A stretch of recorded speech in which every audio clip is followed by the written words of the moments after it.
Prefeitura de Goiânia, Secretaria de Educação e Inovação. No ar, o programa Goiânia Cidade Educadora, com atividades remotas para a rede municipal de ensino, através da Goiânia FM 89,7 e pelo Facebook, na página do canal 51.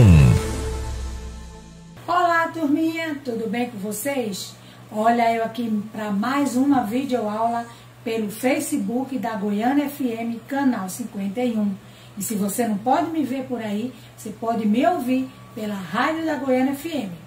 Mas pera lá, deixa eu me apresentar. Sou a professora Ângela Bandeira, aqui da Rede Municipal de Goiânia. E você pode estar assim pensando, por que é que ela está vestida assim? Porque antes da gente fazer qualquer tipo de atividade, nós precisamos cuidar do nosso corpo. Devemos tomar banho e higienizar o nosso corpo. Fica aí ligadinho que já já eu volto. Enquanto vocês fazem a oração, eu vou ali tomar um banho e já já eu volto.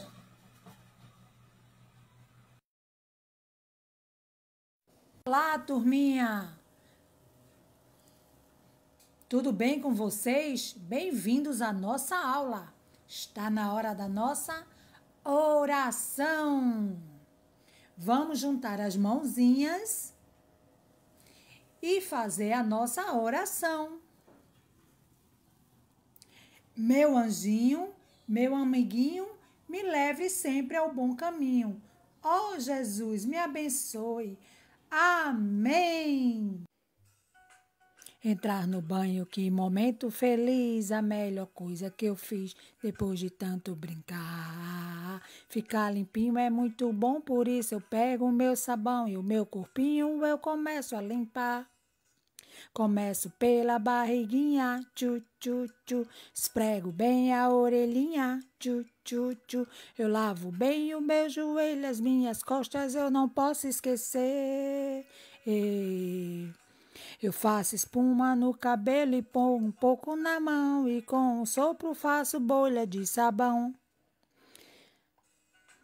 Entrar no banho, que momento feliz, a melhor coisa que eu fiz depois de tanto brincar. Ficar limpinho é muito bom, por isso eu pego o meu sabão e o meu corpinho eu começo a limpar.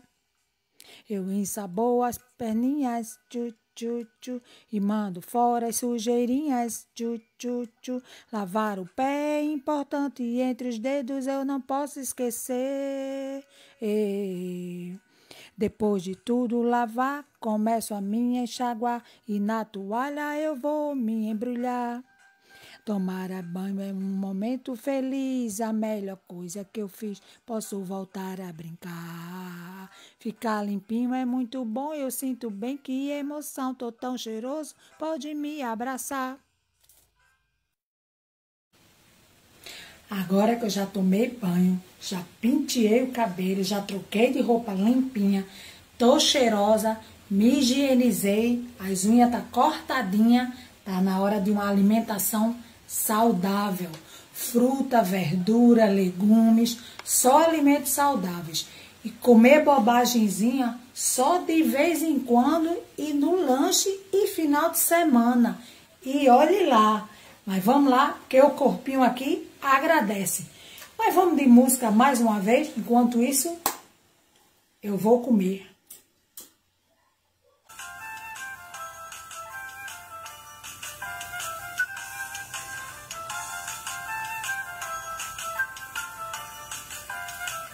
A turminha gostosa vem ensinar como ter mais saúde para brincar. A turminha gostosa vem ensinar como ter mais saúde para brincar. Com vitamina vamos nos alimentar e inteligentes iremos ficar para fortalecer logo ao amanhecer. Suco de fruta devemos beber. A turminha gostosa vem ensinar como ter mais saúde para brincar. A turminha gostosa vem ensinar como ter mais saúde para brincar.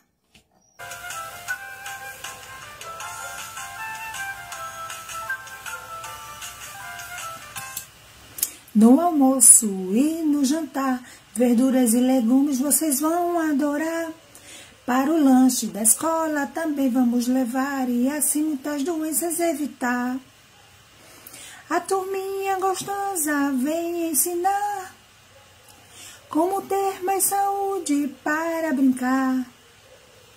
A turminha gostosa vem ensinar como ter mais saúde para brincar.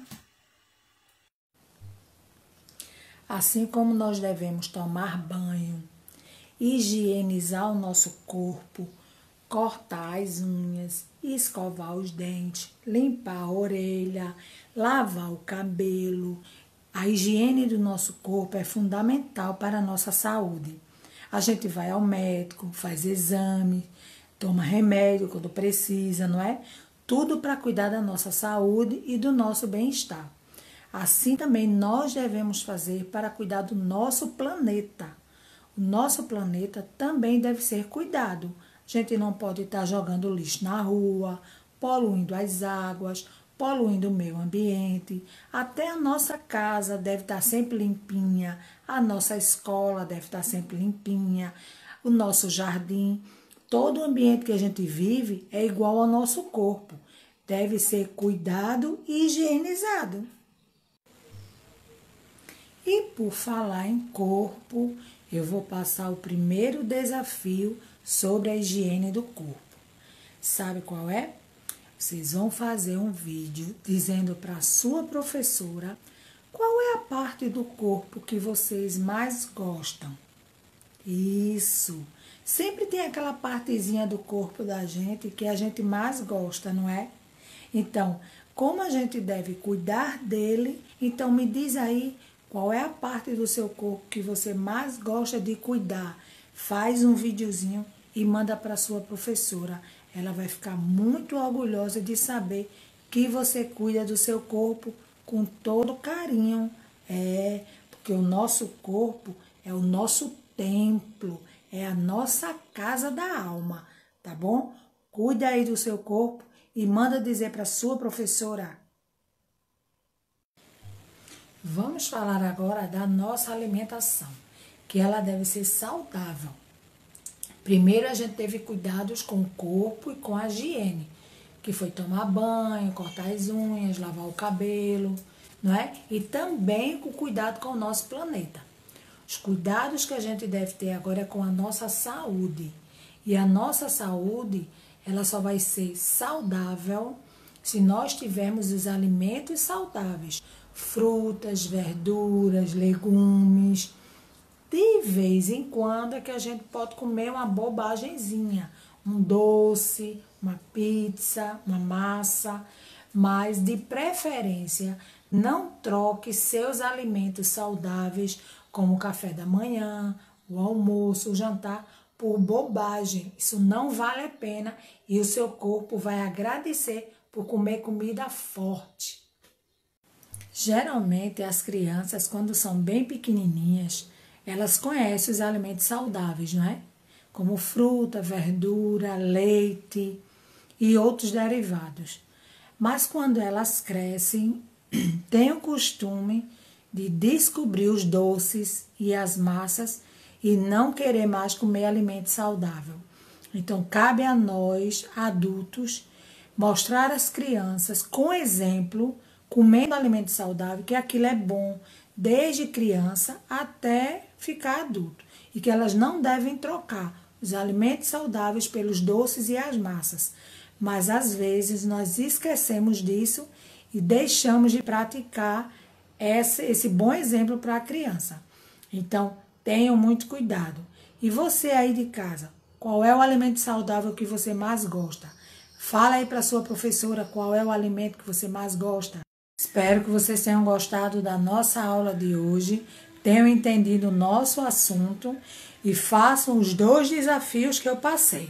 Sua professora vai ficar muito feliz em ver que você está participando das aulas. Se precisar sair, usa máscara, se cuide, se protege, que a pandemia ainda não passou. E se Deus quiser, amanhã nós voltamos com mais uma videoaula aqui pelo Facebook da Goiânia FM, canal 51. Beijos, fiquem com Deus e participem das aulas, hein? Se Deus quiser, em breve a gente vai se encontrar nas aulas presenciais. Mas até lá, a gente vai se vendo aí pela telinha, pelas redes sociais ou pela rádio, ok? Beijos, fiquem com Deus e até a próxima. Olá, alunos e alunas da Rede Municipal de Goiânia. É um prazer estar aqui com vocês na nossa aula de hoje, aula de ciências, viu? E eu me chamo professora Julie, tia Julie, né, para vocês.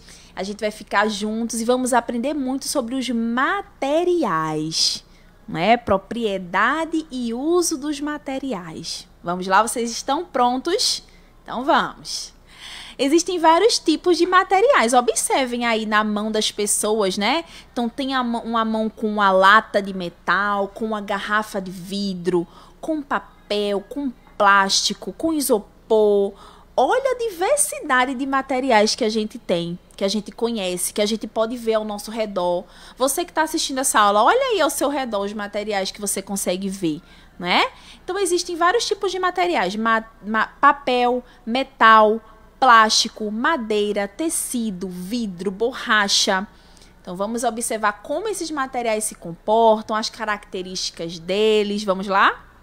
Gente, mas antes disso eu quero começar com uma pergunta. Olha lá, observem essas duas bolas. Com qual dessas bolas vocês jogariam futebol? Vocês jogariam futebol com essa bola de ferro? Ou vocês jogariam futebol com a bola de borracha, né, de plástico? Com qual dessas bolas você jogaria um futebol com seus amigos? Coloca aí no chat, viu? Mas eu tô achando aqui, eu tô sentindo que vocês jogariam com a de borracha, né? Vocês não jogariam com a de ferro. Por que que a gente não joga a bola com a bola de ferro? Porque se a gente chutar, o que é que vai acontecer? Provavelmente a gente vai machucar nosso pé. O ferro é um material duro, pesado, né? Ele não é leve, tá? E para jogar futebol a gente precisa de um material leve, né?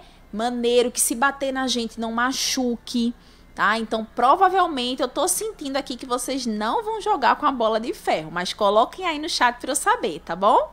Por que que eu fiz essa pergunta? Porque isso tem a ver com a característica dos materiais. Existem materiais duros, maleáveis, opacos e transparentes.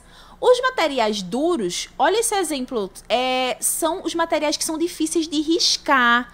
Então, você tá vendo aí o diamante, né? O diamante é difícil da gente riscar, ele é duro, tá? O ferro, não é?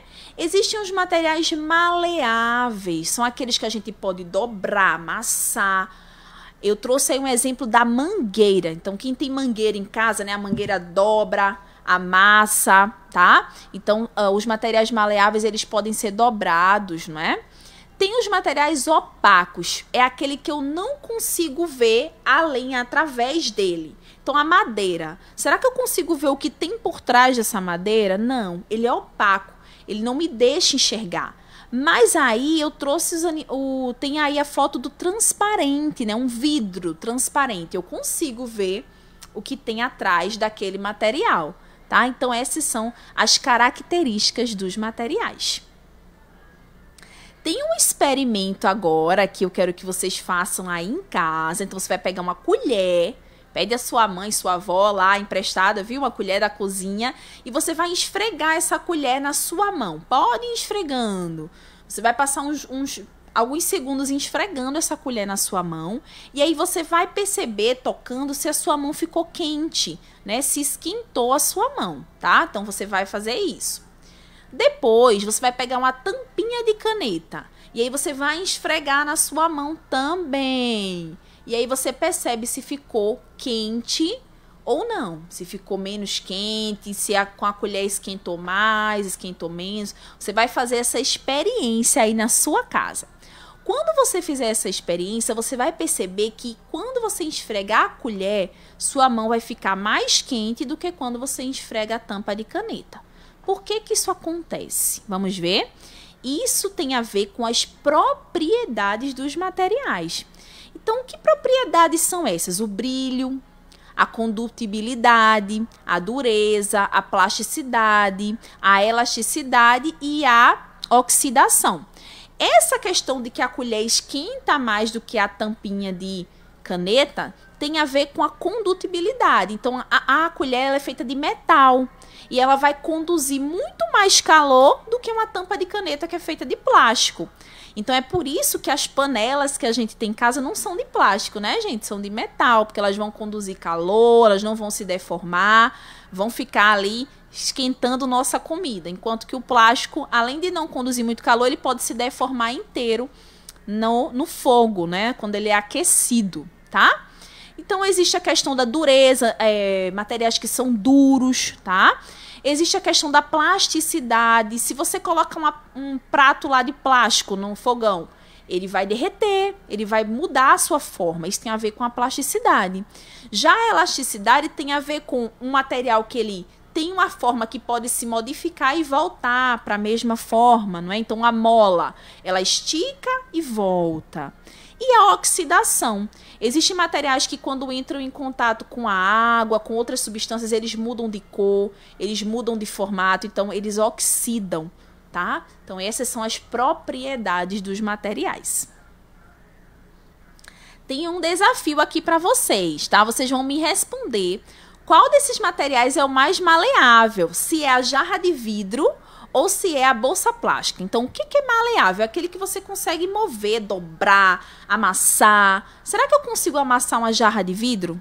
Será que eu consigo amassar uma sacola plástica? Então, qual dos dois que é mais maleável? Pensem aí. E outro desafio é qual desses dois materiais é mais resistente? A gente tem uma cadeira de madeira e uma almofada.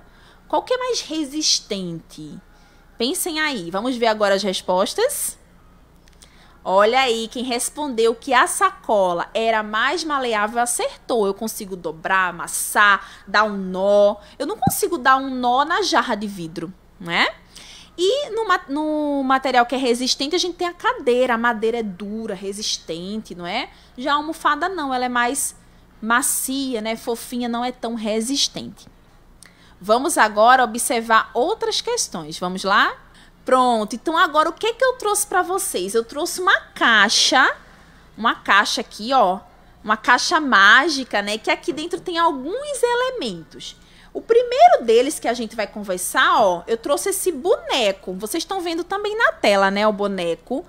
E esse boneco, a gente vai conversar do material que ele é feito hoje e do material que ele era feito antigamente. Então, o boneco, a boneca que você tem em casa, né? Hoje em dia, os bonecos são feitos de quê? De borracha. Esse aqui que eu tô com ele na mão, que é o Woody, ele é feito de plástico, tá? Então, hoje em dia, os bonecos, né, os materiais, os brinquedos são feitos muito de plástico e borracha. Mas antigamente não existia.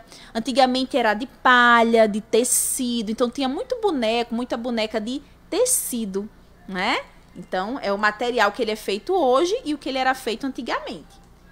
Vou retirar aqui da minha caixa um outro material, ó. Vamos ver o próximo. Fralda. Fralda descartável, né, que o neném usa, a mamãe coloca lá para fazer xixi, não é? Então, a fralda. Qual o material que essa fralda é feita hoje? Então, hoje ela é feita de plástico, de celulose, não é isso? Mas, antigamente não existia isso. Como que eram as fraldas de antigamente? Pergunta aí para sua avó, para sua mãe, para sua tia. As fraldas de antigamente eram de tecido, né? De pano. Então, tinha que lavar. Não era assim de jogar fora, não. Isso era até uma coisa boa para a natureza, né? Não descartava tanto lixo. Então tinha que lavar. Agora é muito trabalhoso, né, minha gente? Lavar, né? Esfregar todo dia ali. Então, fralda de tecido. Hoje em dia é plástico. Próximo objeto. A gente tem aqui, ó. Vamos ver o próximo aí. Um cinto. Olha aqui, ó. O cinto que o papai usa, que a mamãe, né? Vocês usam cinto. O cinto, qual o material que ele é feito hoje? Hoje em dia, gente, o cinto ele é de um material sintético, tá? Feito na fábrica. Mas antes ele era de couro animal, né? Então, tiravam lá o couro da vaca, né? De outros bichos, do jacaré, e faziam o cinto. Hoje a gente tem também algumas indústrias que ainda fazem assim, mas a maioria deles é de material sintético, não é mais dos bichinhos, tá bom? Então, o cinto é um desses materiais. E por último, trouxe aqui, ó, uma garrafa de vidro. Então, olha aqui, a garrafa de vidro, não é? É a garrafa que a gente toma refrigerante, que a gente toma suco, tá? Hoje em dia as garrafas são muito assim, ou de vidro ou de plástico, não é? Quando a gente chega no supermercado, a gente vê muito vidro ou plástico. Mas antigamente não existia vidro e plástico. Como que as pessoas transportavam o líquido, não é? Então eram em jarros de barro e também de couro, acredite, gente, de couro, tá? Então transportava lá o líquido, a água, o suco, né? O que precisava ser transportado, tá? Mas hoje em dia, muito vidro e muito plástico. O que a gente tem que ter cuidado com os materiais, né? A gente precisa observar os materiais que oferecem perigo, tá? A gente é criança, né? Então precisamos observar isso para não ir para o hospital, não se machucar. Vamos ver os materiais que oferecem perigo para a gente, tá? Então existe um primeiro grupo, que é o grupo dos materiais de limpeza, que a mãe usa, que o pai usa para limpar a casa. Então tem água sanitária, desinfetante, detergente. A gente não pode brincar nem manusear esses materiais. A gente pode ter algumas questões como intoxicação, queimaduras. Então, esses não são materiais seguros para uma criança estar brincando e manuseando. Então, a gente tem que ficar bem longe. Deixa para os adultos, tá bom? Tem os materiais que são cortantes. Então, faca, tesoura, lâmina de barbear. Todos esses materiais que cortam também são muito perigosos e uma criança não deve manusear eles. Deixa sempre para o pai, para a mãe, para um adulto manusear esses materiais. Tem também aqueles que conduzem eletricidade, né? Que pode dar um choque. Então, tomada, não é isso? Extensão, fios que estão desencapados. Esses materiais a gente pode levar um choque, pode ter queimaduras, né? Então, a gente não quer ficar doente, não quer ter queimaduras. Então, devemos evitar esses materiais também. A panela que fica lá no fogo, né, quente, fica longe do fogão, deixa para a mãe, para o pai, para o avô, para a avó, para um responsável mexer na panela. A criança não deve mexer em panela quente. Remédios também. Remédios não são brincadeiras. Remédio é coisa séria. Só quem pode mexer no remédio é o pai, a mãe, o responsável, porque pode também ter uma intoxicação, ser internado, ficar bem doente. Remédio não é brinquedo. E por último, a gente tem o vidro, né? Então, prefira tomar coisas com copo de plástico, porque se você tá ali com um copo de vidro e você cai, aquele vidro pode quebrar, né? E cortar a sua mão, tá? Então, prefira copo de plástico. Hoje em dia, estamos utilizando um material que ele é muito importante no combate ao coronavírus, mas ele também, a gente precisa ter cuidado, que é o álcool em gel. Então, o álcool em gel é um material que a gente só pode colocar com a supervisão de um adulto, tá bom? Porque ele também é um material perigoso nesse sentido, né? De causar aí uma queimadura, tá? Então, esses são materiais que a gente tem que ficar distante, não pode estar mexendo para não ficar doente. Vamos à nossa atividade. Então, agora que vimos os materiais que são perigosos, não é? E os que não são perigosos, vocês vão fazer essa lista aí, tá? De um lado, vocês vão escrever, desenhar ou recortar, tá bom? De uma revista, de um livro, materiais que não são perigosos e do outro lado, materiais que são perigosos para uma criança, tá? Então, façam essa atividade e enviem para o professor e para a professora no WhatsApp. E não esqueça de se proteger contra o coronavírus, usar a máscara, o álcool em gel com cuidado, tá bom? Ficar em casa e se proteger bastante. Um abraço para vocês, até a próxima. Alô, estudantes da Rede Municipal de Goiânia. Estamos para mais uma aula de arte aqui do 7º ano. Professor Severino Tiago. Hoje a gente vai estudar o que é arte cinética. Você já ouviu falar na palavra cinética? Pense um pouco sobre isso aí, se você já ouviu falar nessa palavra cinética. O que é que ela vem à sua cabeça? Tem alguma ideia de como cinética e arte estão relacionadas? Se você tivesse ideia, pense bem sobre isso, que a gente vai estudar hoje, o que é essa arte cinética. Veja o que é que significa a cinética. O termo cinético ou cinética está ligado à ideia de movimento, tá certo? Cinética está ligada a movimento. Então, estamos falando aqui de arte e movimento. Veja aí um quiz. O termo cinético ou cinética está ligado à ideia de quê? De movimento. Tá certo, pessoal? Lá na letrinha C. A arte cinética, ela vem desde os primórdios, né? Desde os primórdios, desde antigamente, desde a antiguidade, desde a pré-história, o ser humano tenta traduzir o movimento por meio de desenhos. Então, a arte cinética tem a ver com o movimento. Desde a antiguidade, que os homens tentam traduzir movimentos por meio de desenhos. Até nas artes rupestres, lá dentro daquelas cavernas, eles estavam tentando representar as danças, os rituais de antigamente, os movimentos todos daquilo, tentando representar. A arte sempre tentou expressar movimentos, né? A pintura rupestre exemplifica esta ideia. Tais pinturas representam principalmente animais e seres humanos, muitas vezes em cenas de caça, em rituais religiosos, né? Em festividades. Então, o movimento sempre é uma questão, um objeto da arte. As técnicas de pintura eram complexas, né? Um exemplo pode ser encontrado nas pinturas da caverna de Chauvet, lá na França, feitas entre 30.000 e 15.000 anos atrás. Então, a gente vê que as técnicas de pintura eram complexas desde a antiguidade, antes mesmo das grandes cidades existirem do Egito, da Mesopotâmia, dos impérios. Os homens pré-históricos já tinham essa necessidade e essa técnica toda de representar movimento com linhas, com traços, né, com vários recursos da arte. Bora ver? Aqui, nessas imagens, quem está acompanhando pelo YouTube, pelo canal da Goiânia FM no Facebook, né, tá vendo uma imagem aqui bem interessante, né, que dá para perceber movimento aí de cavalos, né, de animais, por exemplo, de lobos. Tá uma confusão aqui, depende da interpretação. Nessas imagens é possível perceber técnicas de sombreamento das figuras que seriam usadas novamente apenas na época do Renascimento, que é do século XVI, né? Que usaram esse recurso de sombreamento das figuras para poder dar movimento ao desenho, né? Noções de perspectivas e de movimento dos grupos animais também impressionam os pesquisadores que descobriram a caverna na década de 90. Essa imagem é da caverna. Veja o recurso que eles usaram, né? Na antiguidade, né, na pré-história, eles usaram um recurso de sombreamento que só veio a ser utilizado novamente no Renascimento, no século XVI, que se fez o uso desse recurso de sombreamento da figura para dar a ideia de movimento.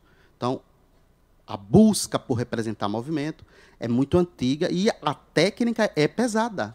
Veja a técnica usada pelos nossos ancestrais, pelos homens pré-históricos, para dar movimento. Você consegue observar, quem está prestando atenção, muito legal observar esses movimentos nessas imagens rupestres, nessas pinturas rupestres, aquelas pinturas das cavernas. Hoje, né, veja aí, Mônica, né, da turma da Mônica, as ideias de movimento que estão expressas nessa figura. Novamente, quem está acompanhando pelo canal do Facebook, pela internet, está vendo aí a tentativa de captar os movimentos de Mônica com o seu ursinho, né? Então, na atualidade, também temos representação do movimento por meio de códigos inseridos na imagem. Vários códigos ajudam a gente a compreender a dinâmica do movimento, a interpretar o movimento, né? Traços, né? Círculos, que ajudam a gente a representar movimento. Esses traços, né, da arte cinética, esses traços que foram inseridos na ilustração anterior, né, de Mônica, são traços chamados de linhas cinéticas. Está ali na turma da Mônica, os traços, os círculos, para representar movimento. Elas constituem o elemento comunicativo que ajuda no reconhecimento visual dos objetos representados. A gente identifica quem está apreciando a arte, quem está... Observe que a arte tem um papel comunicativo, né? É uma comunicação que está sendo feita ali. E a gente precisa interpretar os códigos, né, que estão sendo colocados ali para dar um conceito. As linhas podem representar elas mesmas, né? Um objeto ou um contorno do objeto pode criar um relevo, superfície, dar a ideia de luminosidade, além de representar ações concretas e movimentos. Vários recursos são ativados por essas linhas, né? Você pode criar superfície, relevo na figura. Você pode dar a ideia de luminosidade também a partir das linhas cinéticas, as linhas que dão movimento ao desenho, que dão movimento à arte. Aí as linhas cinéticas expressas, né, bem detalhadas nos pés de Mônica, no ursinho, né, na poeira, tudo código para expressar movimento. Concluir nossa aula. Veja só, na atualidade, como podemos representar o movimento? Um quiz aí. Na letra A tem por meio de códigos inseridos na imagem, na letra B somente com cores, na letra C por meio de palavras. A gente representa movimento por meio de códigos inseridos na imagem. Linhas cinéticas. Não é cor, não é palavra, são linhas cinéticas, tá certo? Avançando aqui, veja só o que é mesmo a arte cinética. O termo é efetivamente incorporado ao vocabulário artístico no século XX, na segunda metade do século XX, 1955. Né? Ou seja, recentemente, há 70 anos, há menos de 80 anos, por ocasião da exposição que é chamada Le Mouvement, o movimento, né? Na Galeria Parisiense, na França, Denise René, com obras de artistas de diferentes expressões, né? Vários artistas, principalmente Alexander Calder, que são artistas cinéticos, que utilizam bastante recursos cinéticos em várias artes. Vamos ver um pouco sobre ele aqui? Veja aí. É o caso dos móveis de Calder, de Alexander Calder. Né? É o caso dos famosos móveis dele, cujo movimento independe da posição e do olhar do observador. Construído com peças de metal pintadas, suspensas por fios de arame, os móveis movem-se ao redor ao sabor da aragem mais suave, produzindo efeitos mutáveis em função da luz. Ao observador cabe contemplar o movimento inscrito nas obras, que são desenhos quadridimensionais, como quer o artista que fez ele, Calder. Veja aí como são esses móveis de Calder, para você, quem está acompanhando pelo Facebook, pode passar aí que você vai ver. Quem está acompanhando pelo Facebook, pelo canal 51, né, da Goiânia FM no Facebook, está vendo a figura de lado, né, que são os móveis de Alexander Calder. A origem latina do termo mobile, né, significa movimento, né, remete à ideia de móbil, de movimento. Nas artes visuais, né, a noção é empregada para nomear esculturas, em geral abstratas, compostas de materiais leves, suspensos no espaço, por meio de fios. As peças movimentadas pelo ar se caracterizam pelo equilíbrio e leveza e harmonia. Veja que é outra representação, outra base artística que utiliza a arte cinética. Um grande representante dessa arte é esse artista Alexander Calder. A especificidade da arte cinética, dizem os estudiosos, é que nela o movimento constitui o princípio de estruturação. Né? O movimento é a base para fazer a arte cinética. O cinetismo rompe assim com a condição estática da pintura. A pintura, agora a arte, passa a ter movimento. Ela é mais dinâmica, né? Apresentando a obra como um objeto móvel que não apenas traduz ou representa o movimento, mas está em movimento. Essa de Alexander Calder, ela está em movimento, interagindo com os elementos do ambiente, com os elementos da natureza, né? Então, essas linhas cinéticas, essa arte tem essa outra estrutura. O cinetismo rompe com esse estaticismo, né, da ideia parada, do desenho parado, e agora coloca ele em movimento. Qual é a especificidade, outra pergunta, para a gente encerrar, da arte cinética com relação ao movimento? Né? A especificidade dela em relação ao movimento está bem colocada na letra A. É que nela o movimento constitui o princípio de estruturação. A arte cinética se baseia no movimento. A partir dele é que se faz a arte. A obra como um objeto móvel que não apenas traduz ou representa o movimento, mas está em movimento. Tá bom? A arte cinética é a arte que tem movimento, que usa linhas cinéticas no desenho, na pintura, né? nas outras intervenções artísticas. É isso aí, pessoal. A arte cinética, em 1932, Marcel Duchamp, né, usa a palavra mobilis para fazer referência a algumas esculturas do norte-americano Alexander Calder, né, que fez o mobile famoso que a gente está estudando. Os trabalhos são formados por placas planas de metal, algumas pintadas, equilibradas em fios de arame fino, que as mantinham suspensas por uma única linha. Está ali a foto do Marcel, do Alexander Calder, com o seu mobile, né? As placas de metal penduradas, né? Que expressam movimento com a própria dinâmica do ambiente, né? Alguns móveis de Alexander Calder, uma obra de arte muito bonita. A gente está vendo que existem várias plataformas, né? Vários processos de intervenção artística que você pode usar a arte cinética. Quem gosta de arte e visual deve estar se identificando bastante, né? Então, minha gente, encerramos por aqui, depois dessa compreensão do que é essa arte cinética, a arte do movimento, o movimento na arte, muito importante, vem desde a antiguidade, né?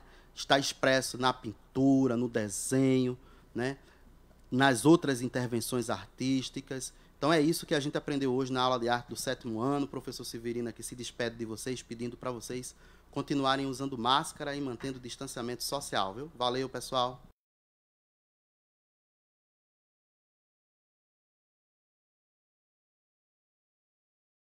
Olá, pessoal, olá, alunos da Rede Municipal de Goiânia. Eu sou o professor Eduardo Oliveira, professor de inglês e português. Sejam bem-vindos a mais uma videoaula, vocês que estão acompanhando aí pelo o canal 51, né, no Facebook, e no Goiânia FM, né, a Rádio Goiânia FM. Vamos aqui para a nossa aula de língua portuguesa. Okay? Vamos ver os nossos conteúdos aqui. Ó. Vamos aprender estratégias, procedimentos de leituras em textos legais e normativos. Leitura de textos legais e normativos. Okay? Então, o que são textos legais e normativos? São textos da lei, okay? De alguma lei. E normativos, textos que a gente vê de regras, okay? Que a gente encontra em alguns lugares, tá certo? Então, qual é a nossa habilidade? A gente vai analisar a proibição imposta ou o direito garantido de alguns textos, né, da lei, tá certo? E algumas circunstâncias, artigos relativos a estas normas, a esta lei, regimentos escolares, regimento, estatuto da sociedade civil, Código de Defesa do Consumidor, Código Nacional de Trânsito, tudo isso são estatutos, são leis, são normas. E aqui tem o ECA, que é, né, o Estatuto da Criança e do Adolescente. Eu escolhi o ECA e uma parte de um texto da Constituição para a gente aprender nessa aula de hoje, como é que a gente, como é que é feito um texto legal, né, um texto da lei, tá certo? Vamos lá, o ECA. Estatuto da Criança e do Adolescente, Lei número 8.069, de 13 de julho de 1990, ok? Então, vamos conhecer a história do ECA. O ECA, né, que é o Estatuto, a Lei Federal 8.069 de 1990, completa 25 anos de sua existência e é resultado do movimento de vários setores da sociedade civil, né? Ela garante e protege as crianças e os adolescentes, né? Seus direitos fundamentais, tudo baseado no artigo 229 da Constituição Federal, né, do Brasil, né? E por considerar essa população, por considerar que esta população não é assistida como deveria por políticas públicas, né, que incluam as crianças e adolescentes prioritariamente, vem primeiro como sujeitos de direito, ok? Direitos. Pensar crianças e adolescentes como sujeito de direito é algo novo, pois o ECA surge com a aprovação em 13 de julho de 1990, ok? Então, o que muda com o ECA? Vamos ver o artigo 227 da Constituição Federal. É dever da família, da sociedade, do Estado, 3, né? Assegurar a criança e o adolescente com absoluta prioridade, tudo vem primeiro para a criança e para o adolescente. O direito à vida, à saúde, à alimentação, à educação, ao lazer, à profissionalização, à cultura, à dignidade, ao respeito, à liberdade, à convivência familiar e comunitária, além de colocá-los a salvo de toda forma de negligência, discriminação, exploração, violência, crueldade e opressão, ok? Negligência é não querer saber da criança e do adolescente. Discriminação é você tratar diferente, né? Exploração é explorar a criança para algum trabalho, em alguma coisa. Violência é aquelas violências que acontecem com a criança, física, violência psicológica, violência sexual, né? Tem que proteger, né? De toda forma tem que proteger, de crueldade, de opressão, né? Tudo isso está na Constituição Federal, no artigo 227, ok? Então, este artigo é importantíssimo, pois foi elaborado com a participação da sociedade, diz aqui o adolescente. E a outra adolescente aqui diz assim: você sabia que este artigo teve 1 milhão de assinaturas para sua aprovação? Né? Interessante, né? Nossa, mas são tantos artigos, gente, do ECA? Verdade. Então, para facilitar o ECA, foi dividido em 5 direitos fundamentais. E quais são os 5 direitos fundamentais da criança e do adolescente? Então, vamos conhecer os 5 direitos, né? A gente agora vai entrar num texto legal, no texto da lei, tá certo? Depois a gente vai ver, vai aprender como é que essa é a estrutura do texto da lei, tá certo? Então, vamos ver agora os 5 direitos das crianças e dos adolescentes. Vamos lá, direito número 1, direito à vida e à saúde. Duas coisas aqui, vida e saúde. Artigo 7º, né, do ECA, ok? A criança e o adolescente têm direito à proteção, à vida, à saúde, mediante a efetivação de políticas sociais públicas que permitam o nascimento e o desenvolvimento sadio e harmonioso em condições dignas de existência, né? Então, isso aqui fala do direito à vida e explica que o Estado deve garantir essas condições para o desenvolvimento da criança, que ela possa desenvolver com saúde, entendeu? Número 2, direito à liberdade e respeito e dignidade. Liberdade, respeito e dignidade, certo? É artigo 15, 15º, né? A criança e o adolescente têm direito à liberdade, ao respeito e à dignidade como pessoas humanas em processo de desenvolvimento e como sujeitos de direitos civis, direito do cidadão, né? Humanos e sociais, garantidos na Constituição e nas leis. Então, é preciso observar a necessidade de compreender as infâncias, né? Esse desenvolvimento das crianças como sujeito de direitos e dignidade, ok? Número 3, direito à convivência familiar e comunitária. A convivência aqui é os dois, familiar e na comunidade, dentro de casa e na comunidade. Artigo 19, né? 19º. Toda criança ou adolescente tem o direito de ser criado e educado no seio de sua família e, excepcionalmente, em família substituta, se for o caso, né? Se ele não tiver uma família, pode ir para outra família, assegurada a convivência familiar e comunitária, as duas, familiar e na comunidade, no coletivo, em ambiente livre de presença de pessoas dependentes de substâncias entorpecentes. Então a criança não pode viver, né? Não pode conviver com pessoas dependentes de substâncias entorpecentes, que são as drogas ilícitas, né? Aquelas drogas que a criança jamais pode ter contato ali, tá certo? Com essas pessoas. Então, é essencial que o vínculo familiar e também o vínculo com o ambiente, né? Com o espaço da comunidade. E ter o cuidado para que ela fique livre né, dessas drogas, dessas substâncias entorpecentes, ok? E o direito número 4, direito à educação, cultura, esporte e lazer. São 4 direitos aqui, ó, no direito número 4, artigo 53. Veja que são vários artigos diferentes, né, da lei do ECA, e eles colocaram aqui como os cinco principais, certo? Direitos. A criança e o adolescente têm direito à educação visando o pleno desenvolvimento de sua pessoa, preparo para o exercício da cidadania e qualificação para o trabalho, assegurando-lhes. Então, ele tem direito à educação, preparar ele para a cidadania, para exercer a cidadania e também para se qualificar para o trabalho. Então, número 1, igualdade de condições de acesso e permanência na escola, direito de ser respeitado por seus educadores, direito de contestar, né, de reclamar critérios avaliativos, de reclamar sobre avaliações que a escola faz, né, que os professores fazem, podendo recorrer às instâncias escolares superiores, ok? Podendo falar com outras pessoas, além dos professores, diretores, porque sobre as avaliações, né, que eles estão fazendo na escola, tá certo?